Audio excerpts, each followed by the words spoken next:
राजनाथ भारती, भारत मुक्ति मोर्चा प्रदेश कार्यकारी अध्यक्ष उत्तर प्रदेश। आप लोग किस चीज़ के लिए आंदोलन कर रहे हैं? ये आंदोलन हमारा 625 जिलों में भारत मुक्ति मोर्चा का एक संगठन है, राष्ट्रीय पिछड़ा वर्ग मोर्चा, जिसका 625 जिलों में भारत के तीसरा चरण आज है। और ये तीसरे चरण में हमारी मांग है कि हम जो है गणना के पहले चरण मकान सूची में ओबीसी के आंकड़े अलग अलग दर्ज न करने के विरोध में चरणबद्ध आंदोलन है हमारा। तो ये कहना था कि ये भारत सरकार जो जनगणना सभी जाति समूहों की कराए, उसके अनुपात में हिस्सेदारी दे, और ये हो नहीं पा रहा है। जैसे किसी घर में अगर 10 सदस्य हों और 10 सदस्य में कोई 2 सदस्य लेट करता है घर आने में, तो घर की माँ हो, बीवी हो, बेटी हो या बेटा फ़ोन करते हैं, बेटा पापा आप कब आओगे? तो वो कहते हैं हम आएंगे, लेट आएंगे। तो पूछेंगे पापा खाना खा के आओगे क्या?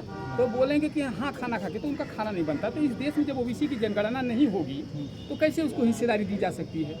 इस देश में SC/ST की होती है जनगणना, बिल्कुल। अल्पसंख्यक की होती है, सिर्फ ओबीसी क्यों नहीं होती? अब ये ओबीसी का मामला, क्योंकि ओबीसी की जनगणना होने से जो ओबीसी के सीटों पर, जो ओबीसी के प्रतिनिधित्व पर अपना कब्जा बनाए रखना चाहते हैं, बड़ा समूह ओबीसी का आज की समय में अगर जनगणना की जाए, अगर बिहार के आंकड़े के अनुसार, तो फिर 64% ओबीसी माना जाएगा। और 64% में अगर 64 रोटी 64 लोगों को दी जाए तो कोई दिक्कत नहीं होगी, क्योंकि जो लोग 64 रोटी का फायदा उठा रहे हैं वो लोग जनगणना करने से भाग रहे हैं।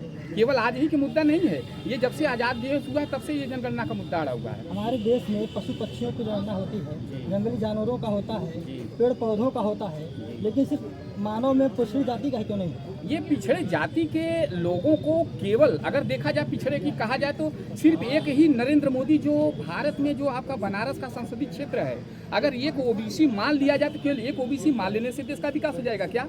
वो पिछड़ों को तमाम जातियां जो संविधान के अनुसार बनाई गई हैं उनको हक अधिकार मिलने चाहिए। क्या पिछड़ी जाति की बैलू, कीड़े मकोड़े, पेड़ पौधे से भी कम है? अगर सरकार के नज़र में यही है तभी तो, क्योंकि पिछड़ों को वो लॉलीपॉप देकर के जो पिछड़े के नेता हैं उनके एन केन प्रकार उनके अंडर में है। तो ये पिछड़े की जो आम जनमानस है, जैसे एक सांसद अगर 10 लाख का एक व्यक्ति सांसद माना जाता है, 10 लाख वोटरों का एक व्यक्ति अपना विचार परिवर्तन कर ले, तो क्या 10 लाख लोगों का विचार परिवर्तन माना जाएगा? क्या नहीं माना जाएगा, क्योंकि लोकतंत्र में सबकी आज़ादी है। आज़ादी के अनुसार भारत में ये कुछ संसद में बैठने का अधिकार है 10 लाख वोटरों में, तो ये ओबीसी के साथ अन्याय है। आप आंदोलन के जरिए सरकार को क्या सलाह देंगे? मैं ये देना चाहता हूँ कि भारत सरकार जनगणना कराए, और जो ये हाउस लिस्टिंग कर रहे हैं, हाउस लिस्टिंग के साथ साथ में जैसे SC/ST का कॉलम दिया गया है, वैसे ओबीसी का भी कॉलम अलग अलग जाति के समूह को दे करके उनका प्रतिनिधित्व इस देश में बनाए रखना होगा। ये लोकतंत्र तभी माना जाएगा भारत को। अभी ज्ञापन किसे दिए हैं आप? मैं ज्ञापन अभी माननीय SDM महोदय संभवतः आए थे, और हम लोगों ने रैली लोगों को, जनता को बता करके ये दिखाने का काम करते कि ये तुम्हारी लड़ाई है, तुमको इस लड़ाई में आना होगा, और इसको दमनकारी नीति से शासन प्रशासन के द्वारा और धरना स्थल पर ही ज्ञापन को लेकर के ये बता दिया गया कि तुम आंदोलन नहीं कर सकते हो भारत में। ऐसा लगता है लोकतंत्र भारत में खत्म हो गया है। बनारस की धरती है, बनारस में खास तौर पे ये प्रधानमंत्री के संसदीय क्षेत्र है, तो विश्व में जो जिसकी इतनी छाप है, तो विश्व में ये बनारस से मैसेज जाना चाहिए कि बनारस के लोगों की जो आवाज़ है वो